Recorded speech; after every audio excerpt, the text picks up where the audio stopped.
Dentro de nosotros hay una sabiduría esencial. Y digo esencial porque es la clave de lo que somos, que sabe por dónde has de ir. Y en ese momento es que lo ves tan claro que ningún argumento racional, ninguna información, ningún constructo mental te desvía, porque es claro, lo ves diáfano y sabes que has de ir por ahí.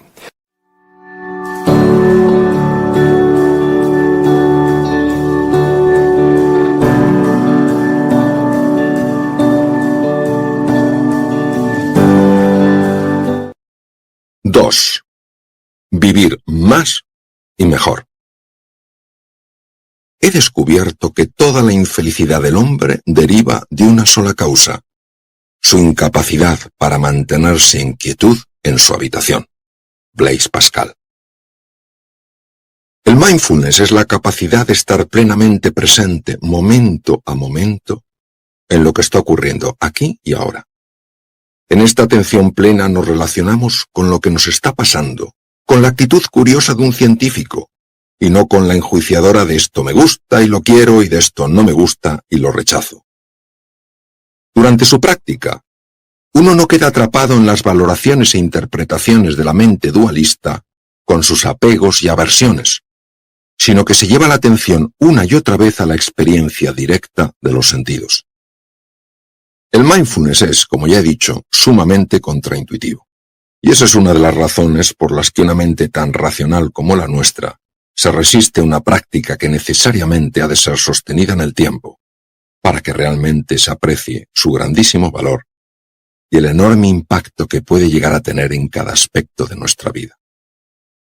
El mindfulness nos ayuda a ganar tiempo porque aumenta nuestra eficiencia, la capacidad de estar atentos y concentrados, la de comprender, de aprender y la de ser más creativos.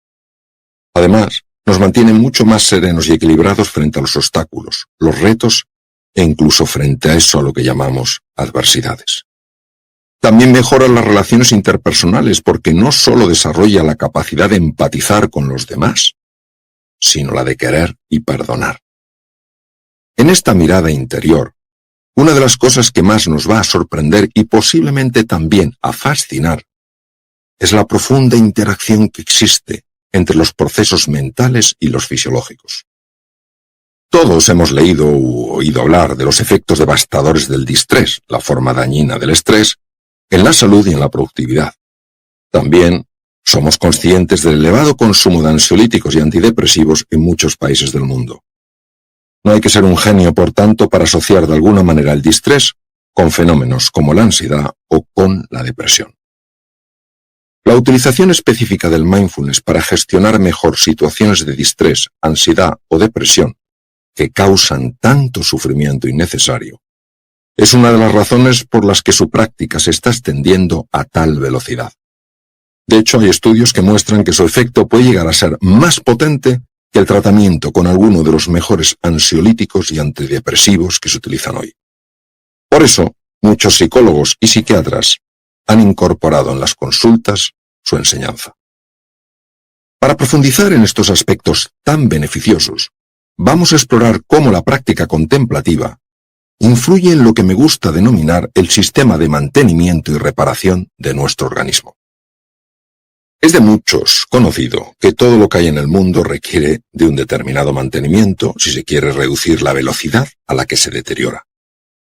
Existe en la naturaleza, como bien nos recuerda la termodinámica, una tendencia a la entropía, esto es, al desorden.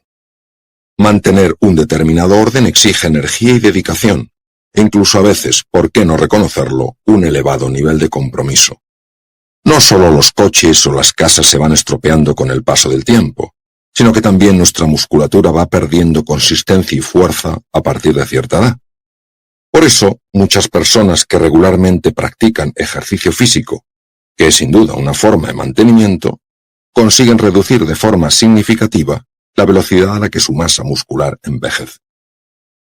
También es sabido que si no hacemos revisiones periódicas al coche, tal vez el día menos pensado nos deje tirados en la carretera.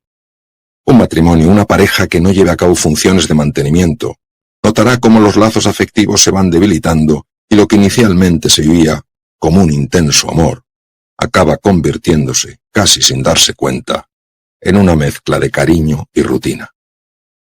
Si indagamos en los últimos avances de la neurociencia, sobre todo de la afectiva y de la contemplativa, descubriremos claves fascinantes que nos pueden ayudar a reducir de manera importante ese deterioro al que se ven sometidos el cuerpo, la mente y quizás también nuestra alma. El no tomarnos en serio su cuidado antes o después tendrá probablemente consecuencias negativas para nuestra vida. Cuando se habla de neurociencia solemos hacer referencia a aquellas zonas del cerebro que nos parecen más fundamentales, como es la corteza cerebral gracias a la cual podemos ver, oír, pensar o hablar, o de partes como el cerebro emocional o sistema límbico que nos permite poder experimentar sentimientos. Sin embargo, hay otras regiones del sistema nervioso y que incluyen núcleos en distintas partes del encéfalo y nervios que se extienden a lo largo y ancho del cuerpo, a las que pocas veces prestamos suficiente atención. Una de estas se conoce como sistema nervioso vegetativo o sistema nervioso autónomo, y tiene como misión fundamental regular todas las funciones del organismo, desde las que parecen más sencillas hasta las que son increíblemente complejas. De las dos partes del sistema nervioso vegetativo que se conocen como sistema nervioso simpático y sistema nervioso parasimpático, una de ellas, el parasimpático, es precisamente el máximo responsable de cuidar de las células y tejidos, y de que no les falten los recursos que precisan para llevar a cabo sus complejas funciones. Y es también el encargado de reducir y enlentecer el deterioro de dichas células y tejidos para que así podamos vivir no solo más, sino también mejor. No solo el sistema nervioso parasimpático tiene un papel relevante en lo que a los órganos internos se refiere, sino que también el simpático lo tiene. De este depende en gran medida la reacción de protección que se pone en marcha en el organismo en momentos de alerta y sobre todo en momentos de alarma. Por él nos mantenemos atentos y activos en situaciones que son novedosas y en las que existe un claro componente de incertidumbre. También le debemos la capacidad de escapar de un ataque, gracias, entre otras cosas, a la redistribución del riego sanguíneo que lleva a cabo. En una situación de amenaza, la sangre llega en mayor proporción a los músculos que a otras regiones del organismo, como puede ser el aparato digestivo. Cuando uno tiene que correr, no es buen momento de hacer un alto para comer. Sin embargo, cada vez que se activa de manera intensa el sistema nervioso simpático, el organismo acumula un determinado grado de desgaste llamado carga alostática. Imaginemos, por ejemplo, la sobrecarga que supone para el corazón tener que latir con mucha mayor fuerza y velocidad en situaciones en las que uno siente que su vida corre peligro. Vivimos en una sociedad marcada por la incertidumbre, la volatilidad, la complejidad y el cambio. Este es un mundo al que con frecuencia se le conoce como VUCA, Volatility, Uncertainty, Complexity, Ambiguity. Muchas personas están viviendo este nuevo mundo de cambios vertiginosos como una amenaza, y por eso están sufriendo las consecuencias de una activación prolongada del sistema nervioso simpático. El sistema simpático es clave en la reacción de estrés, y esta reacción se produce ante lo nuevo, lo desconocido, lo no familiar, lo que no controlamos. Hoy ya se habla en ciertas publicaciones y artículos científicos de que existe una verdadera epidemia de cortisol. El cortisol es una hormona que es liberada por las glándulas suprarrenales, sobre todo cuando hay una activación sostenida del sistema nervioso simpático. Esto sucede generalmente en presencia de un desafío que se vive no como una oportunidad para aprender, mejorar, crecer y evolucionar, sino como una verdadera amenaza, sea esta de naturaleza física o sea emocional.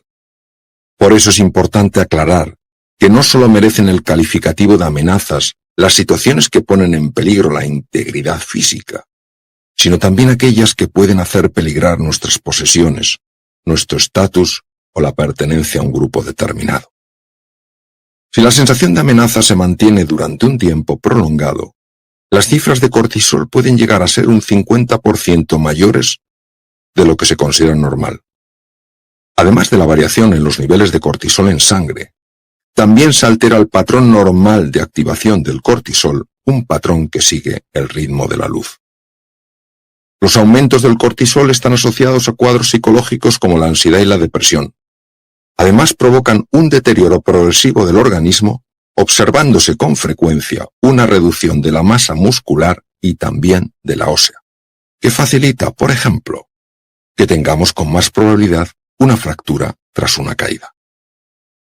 Los efectos negativos de la activación intensa y prolongada del sistema nervioso simpático no solo conducen a través del cortisol a un mayor desgaste del cuerpo, sino que tienen también un efecto realmente sorprendente en las partes más íntimas de la célula. Dado que hablamos de observaciones extraordinariamente finas, ha sido esencial el desarrollo de tecnologías como la microscopía electrónica para poder ver lo que ocurría en estructuras tan sumamente pequeñas. Las investigaciones llevadas a cabo por la doctora Elizabeth Blackburn con madres que tenían hijos con problemas neurológicos severos, asociados a conductas difíciles, mostraron algo realmente curioso en este sentido. Aquellas madres que tenían que hacer frente en soledad a los grandes desafíos que sus hijos les planteaban, tenían una reducción en los niveles de la enzima telomerasa y además, la longitud de sus telómeros era mucho menor de la que cabría esperar en mujeres de esa misma edad. Continuando con sus estudios, observó que si estas mujeres compartían sus emociones y de alguna manera se sentían comprendidas y apoyadas, la longitud de los telómeros progresivamente aumentaba y también se elevaban, como era de esperar, las cifras de telomerasa. En el año 2009, la doctora Blackburn, de origen australiano, obtuvo junto a Caroline Winley Ryder y Jack Szostak el Premio Nobel de Medicina por el descubrimiento de una nueva enzima, la telomerasa. Recordemos que las enzimas son estructuras moleculares muy complejas, que entre otras funciones tienen la de incrementar de manera extraordinaria la velocidad a la que tienen lugar ciertas reacciones químicas de las células. Sabemos que dentro de los cromosomas está el ADN, el cual se encuentra plegado de una forma geométrica determinada y sumamente precisa. Los telómeros son unas estructuras que se hallan en los extremos de los cromosomas y que de alguna manera son esenciales para mantener la configuración geométrica de la molécula de ADN dentro de dichos cromosomas. La pérdida de tal configuración geométrica impediría a la célula dividirse y, por supuesto, a los genes poder ser leídos. Denominamos gen a cada unidad de información de la doble hélice que constituye el ADN.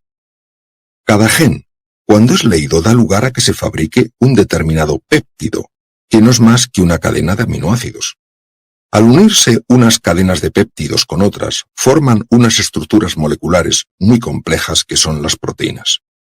Tenemos aproximadamente unos 20.000 genes, los cuales codifican todas las proteínas que forman nuestro cuerpo. Cuando pasado un determinado tiempo una célula se tiene que dividir, también ha de duplicarse el número de cromosomas que dicha célula posee.